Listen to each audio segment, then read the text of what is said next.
I wanted to bring everything that a franchisor would provide a franchisee who's opening a new studio to our clients within a 12-week time frame. So it was about 150 pages of SOPs and how-tos and 24 calls. And like I said, we still provide that today. It's just a longer period of time so that our clients have a little bit more time to soak it in and implement it versus just being inundated with information.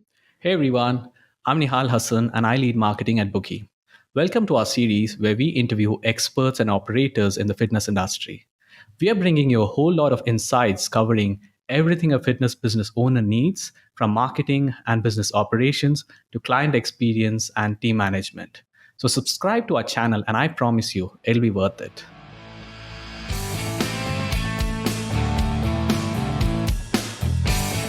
Today, I'm excited to have Hensley Ellefritz to the show. Hensley is the founder of Reboot, a consultancy that provides fitness and wellness businesses with custom sales, marketing, and operational strategies. With years of experience building sales systems for fitness franchisees, Hensley launched Reboot in 2020 to help independent businesses thrive. Since then, Reboot has expanded into multiple wellness industries, serving 100 plus brands across the US and Canada. Hensley, it's great to have you here. I'm looking forward to diving into your journey and the success strategies you've developed. Welcome again, Hensley. Please take us through your journey so far. Yeah, for sure. I think stories, I'm big on personal stories and incorporating them into your sales process because stories are about 6 times more memorable than facts. So all of you out there, great to tell your story for that very reason. But I was one of those rare people that kind of always knew I wanted to be in fitness, and more on the business side. And when I graduated in, I'm not even going to age myself. Boutique fitness hadn't yet taken off. So started at Equinox, really found my sales prowess there. I, like many of you, hated sales. I was like, I will never get into it. It's so grody. Like no one wants to be a car salesman when they grow up. That was kind Yeah. of my perspective of sales. And then fast forward many years, I've been in this industry for 14 years now. And really, my expertise is at helping small business owners in the fitness space identify their why, their mission, not just sell the product that they have, like Pilates or Legree or cycling, and install a sales process that feels organic to them and their voice, and ultimately drive more revenue. So we start at the bottom with what is your foundation, your staffing, let's build a sales process on top of that. And then we graduate into marketing, grassroots marketing, digital marketing, social media. So we tend to hit all of those. But yeah, it's been quite a journey and here I am today. So I still pinch myself every morning that I get to wake up and do this as a living. Nice. You've also worked as a coach before. I see that you work with Solid Core. Uh, Yeah. is that is Yeah. that I something think that that's, you still do? no, I Hmm. wish. I'm working, 60-hour work weeks now, but um, teaching really is my, or coaching really is my passion. And fortunately, I'm able to do this in a business, on the business side now versus fitness. But I started teaching spin at Equinox, and then I taught at Solid Core for a couple of years, and then I taught at Pure Bar for a few years. So when I speak with studio owners and instructors, it's nice to be able to relate to them on that side of the business, just because in the fitness space, that's what we're selling is our people, our instructors, the relationships they build with their clientele, the integrity of the classes they teach. So being able to speak to that firsthand has been really influential. So, how has working at such brand name fitness businesses helped you become a better coach overall? Yeah. Um, I think part of it, and my story is in about 2020, I was the VP of sales at Club Pilates, and we were in the heart of COVID. And I looked out at our industry at that point. 1 out of 3 boutique fitness studios was closing. And I was like, kind of feel like I'm gatekeeping this expertise. But I think working with like the Pure Barre corporate team, the Club Pilates corporate team that then became exponential with all of their 10 brands, I really understood what worked and what didn't on a national basis, regardless of market, regardless of fitness vertical, regardless of who owned the studio or was operating the studio. And then I also started to understand the things that needed to be customized or tweaked, that weren't necessarily rinse and repeat in the way that franchising sometimes can be. So I think it allowed me to see the things that can be scalable or replicable, in a fitness business, and those that really need to be customized one-on-one with a studio owner. Correct. And take us through the program. Or is it a program that you conduct at Reboot, or is it a traditional consulting that you do? Yeah, good question. So when we started, we're about 4 years old now. It was a 12-week program, and it was very boot camp-esque in the trenches. We were building out our clients' full operations manual and every sales script. And what happened is that we could only take a certain number of clients, and that was really a bottleneck. And so since then, we've become a lot more applicable to many other studio owners and price points. We work with our clients once a month, and then they have the option to purchase additional calls. But we also have a co-op call. It's a group call, and that's all of our clients once a month. We talk about what's working, what isn't. It's really a brainstorm, best practices, kind of meeting of the mind session. And that topic is really dictated by the issues or best practices I'm gleaning from one-on-one calls with each of the clients, each month. So what it's allowed us to do is grow our client base, gosh, tenfold, maybe more than that, since January. So we're creating even more impact, and people aren't having to put forth thousands of dollars to access this information and expertise. We also have a library of templates and resources and prototypes, because something I was really big on coming from franchising is that I didn't want Mhm. to provide any sort of guidance without a coinciding tool.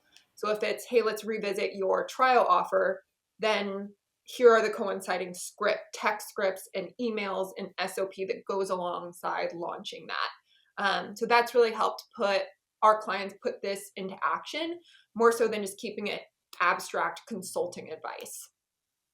Got it. So when you started the 12-week program, right? What are the topics that you felt necessary that you should cover in those 12 weeks? Because that's a Yeah, small time frame. totally. And that's where I'll say that that's partially why we don't do it now is, um, a lot of those 12-week clients said, well, what if we want to keep working with you? Like, we can't possibly have learned all we need to learn. We still need the accountability. And so we do have clients that have been with us for 3.5, 4 years that started off as 12-week program clients. But we started with really, and it's the same way that we start today, it's just kind of dissipated over a longer time period. We look at I don't want to say P&L, we call it a business blueprint, but that's where we see what are trends in your revenue, what types of things are selling best. Typically, we're looking at your margins per class, margins per visit. Where can we afford to cut costs? Because it's not just about growing revenue, we're trying to grow net revenue. So looking at the costs, both fixed and variable, and then typically reworking the pricing structure, establishing a trial offer, building out the sales process, understanding the staffing process. So, and then moving into marketing. So without kind of going through every single piece, I wanted to bring everything that a franchisor would provide a franchisee who's opening a new studio to our clients within a 12-week time frame. So it was about 150 pages of, SOPs and how-tos, and 24 calls. And like I said, we still provide that today. It's just a longer period of time so that our clients have a little bit more time to soak it in and implement it versus just being inundated with information. And how easy or difficult is it to implement the SOPs that you provide? And I'm sure a lot of them still struggle in implementing those SOPs. Of course, yeah. And I think part of it is that no one is organically good at sales. I'm not organically good at sales. No one comes out of the womb a natural salesperson. And so teaching someone to sell, which is fundamental to growing any business, is unnatural to most people. And so most of the time it's not getting clients to understand the SOP, but really getting them to role play and work and understand who's going to own what and what needs to be monitored and tracked on a daily basis. But I will say that having done this probably close to 300, 400 times over now, Mhm. these SOPs and templates have been fine tuned through the years. So I can safely say they work for most. And our numbers do prove that. I think the biggest KPI I use though is that you mentioned before we jumped on, like, oh, you're not so active on Instagram. And we have not had to pay for any marketing. We are all word of mouth. Our client referrals are really the way that we've grown the business. And so that is what I use as an indication of, is this working? Is this not? If someone trusts you enough to send them their friend or family member or Yep. fellow colleague, I think that Yep. says a lot about the impact you're creating in their business. True. True. You did mention KPIs and the numbers that every business must be tracking, right? So I'm sure you know when you go to when you talk to these customers or potential customers of yours for the first time, there'll be certain things that you want them to know back of their minds. What would they be? Like, what should I as a business owner know? I think where I feel many clients and business owners in general struggle is with kind of the imposter syndrome, or feeling like they need to do something really different than the studio next to them or other cycling studios in the area. And when I'll go back to my story, no one can take my story, no one can take my mission, no one can take my why. And the same goes for each unique studio owner. I think the more that we can position and grow confidence around that and packaging that and selling that, that's where you start to see leads and members cling to that and really drive their stake into your brand. Like, I'll never leave because I'm also supporting XYZ's mission and direction and what they stand for.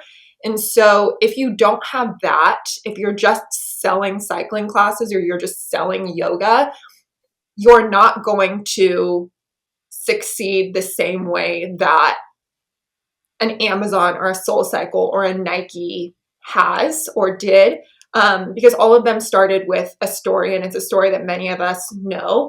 So if you don't have that locked down, that's where I would say it's really hard to build a sales process, a marketing strategy, a brand that's going to be recognized if we don't have that heart behind it identified first. What's the typical sales funnel? When you look at it more specifically on top of the funnel, right? What channels do you think uh, are the best sources for different kinds of studios out there? The best sources of like marketing, where to generate leads. Yep. Yeah, so I think that's probably the most common misconception Hmm. that I work on with clients, is if I can just get more people through the doors, I can generate more sales. And when we look at their actual sales funnel, the 5 KPIs we look at is leads, um, assessments or first time visits, Hmm. completion of those first time visits or trials, enrollment or membership sale from the trial completion, and then long-term retention. But Yep. if I'm focused on simple calculation, I drive 100 leads. Hmm. Um, or we'll make it even simpler, 10 people finish a trial, but I'm only converting one of those people to a member. Mhm. Well, if I now get 20 of those people to do a trial, now I'm just converting two. But what Mhm. if we could jimmy the sales process a little bit so that 5 out of 10 people who finished a trial were converting to membership? Then Sure. I've just like tripled, quadrupled the same process. I don't have to pay for any additional leads. Typically, Yep. those are going to be, that's a lot easier to do than to spend thousands more dollars on digital marketing or, you know, Instagram, like all of that, I think is important. But if you don't have a solid sales funnel first, it's like sending these leads through a sieve. So Sure. that's why we look at the bottom first and work our way up. Mhm. Because otherwise, you're wasting money on Facebook and Instagram and Google PPC and even like local partnerships and sponsorships and so forth. If only 1 out of 10 trials, seriously, if only 3 out of 10 trials are converting, your sales process is broken. Hey, if you're enjoying this conversation and getting some valuable insights for your fitness business, don't forget to hit that subscribe button. Follow us for more interviews like this one, where we dive into all the strategies that help studio owners grow and thrive. Also, if you're loving the content, feel free to give us a like and share it with your community. We'd really appreciate the support. So let's say the funnel looks like, I mean, you could correct me if I'm wrong. So there's leads, and then there'll be trial packs or trial people on the trial packs, right? Yeah. And then the next one would be membership, right? So Mhm. is there a typical conversion rate that someone should be uh, targeting? Yeah. Yes, we do look at that, and I would say it's changed. It continues to change. So I'll present ranges um, Mhm. from leads. So someone that just inquires, they create Sure. a profile, or they're just giving you their name and number. And I would even consider like they're DMing you that, Yeah. and you get their information. That's a lead. Yeah. From lead to trial, if it's a paid trial, we're typically seeing conversion of about 30 to 50%. If it's an unpaid trial, like a free trial, we're typically seeing closer to 40 to 60%. Completion of that trial, we typically aim for 80 to 90%, regardless of whether it's Mhm. free or paid. And then from a trial finisher to a membership, we're shooting for between 30 to 50%. Healthy studios are at 40 to 50%. So, what are things you should be doing to improve those conversion rates? Yeah, gosh, there's a lot, so I'll give maybe the lowest hanging fruit or things that will be most impactful right off the bat would be to make sure that someone is in studio for someone's first and last visit at the very least. Um, there's a great podcast, and I was just listening to it yesterday Mhm. about how great salespeople are authentic. And with the Sure. increase of AI and automation, we're moving away from that authenticity and that human interaction. And really, that's what makes a successful sale.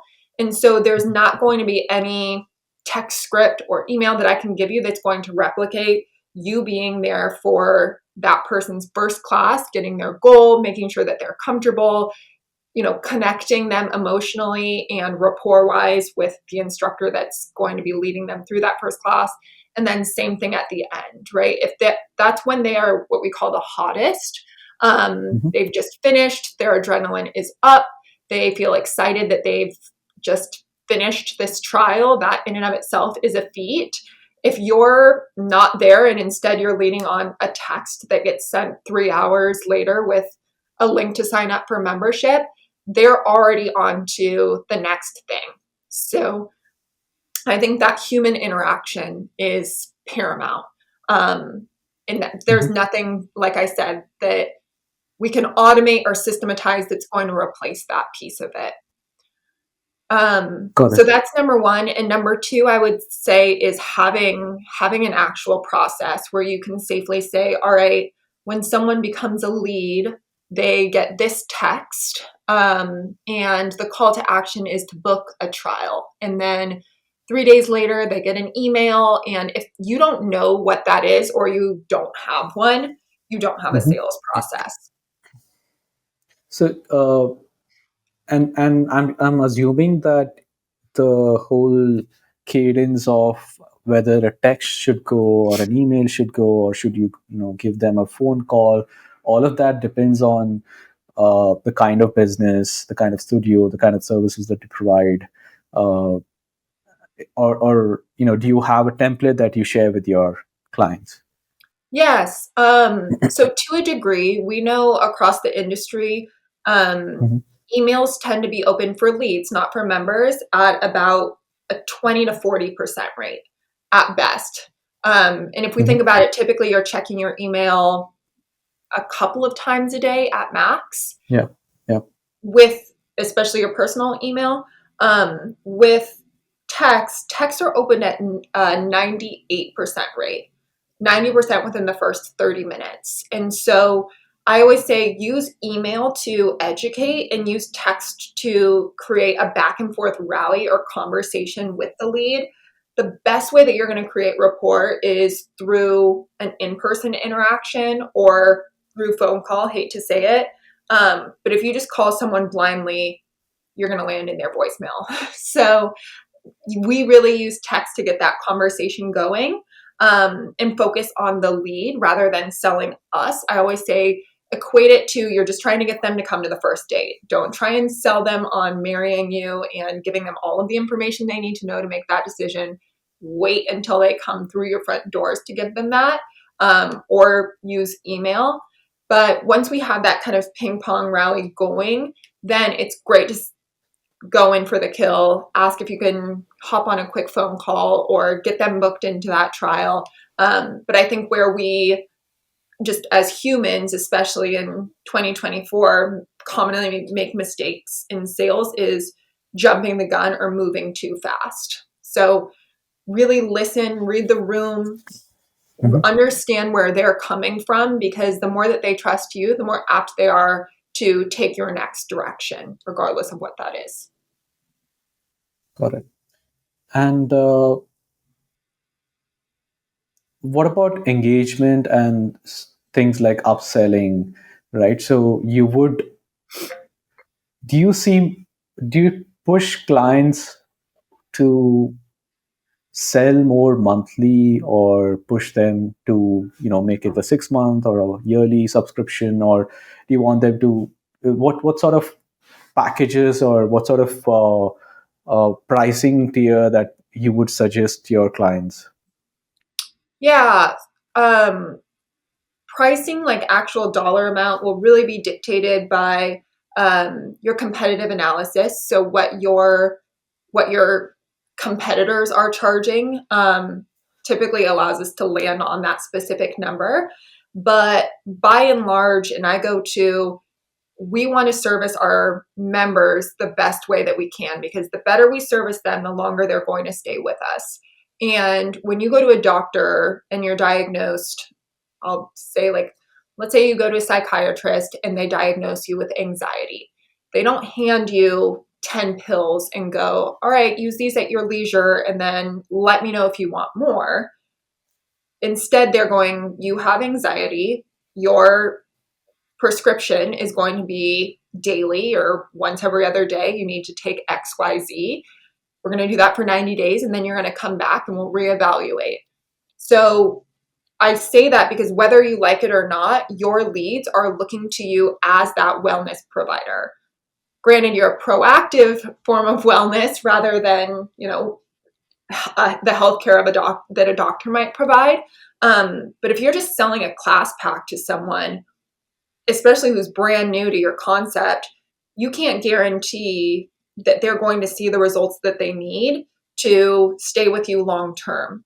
And isn't that what we're selling, right, through our service? And so, my recommendation in how I teach clients to sell is focus on prescribing a routine or a regimen based on where they're at today, what they want to do, schedule wise, goal wise, what else is happening in their life, and then match that to a monthly recurring membership so that they're slated to get long-term long-term success through what you're selling versus just, hey, I'm going to buy a 5-pack because that's the least committal and the cheapest on the menu.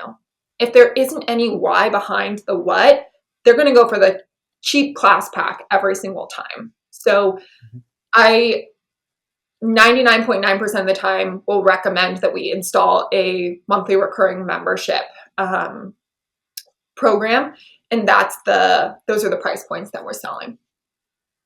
Got it. Do you see specific channels that always give you bad leads? Stuff that you shouldn't be doing, or it could be even marketing strategies that you've seen people do, but that it's not going to give you the best clients possible. Yeah, I think it's hard to universally say if you do Facebook marketing, it's going to be unsuccessful, or if you do direct mail, it's going to be unsuccessful. I think if you pursue any of these platforms with a kind of cast a wide net and cross our fingers that they deliver good leads, none of those is going to work. So instead, it's, for instance, if you're doing Instagram and Facebook meta marketing, really, and this is where we work with agencies that are native to boutique fitness, and this is all they do is run these types of Facebook ad campaigns, because we want to create what's called a lookalike audience that mimics what your current clientele looks like, gender-wise, age-wise, the specific neighborhoods they're even in. So if the analogy that I always use is the last time I got a Nordstrom package in the mail, I got a sample for like a free perfume or something like that. But Chanel or whoever it is isn't just handing those out to everyone. They're handing that out to people that have spent a certain amount at Nordstrom. So they know the type of clientele that they're pushing that quote free offer to. So it's not necessarily that the trial offer is wrong. It's not necessarily that the platform that you're running that offer on is wrong. It's that you're not being finite enough in the audience you're looking to target through direct mail, through Facebook marketing, through community outreach events. Got it. All right. Thank you so much for doing this, Hensley. It's been super insightful.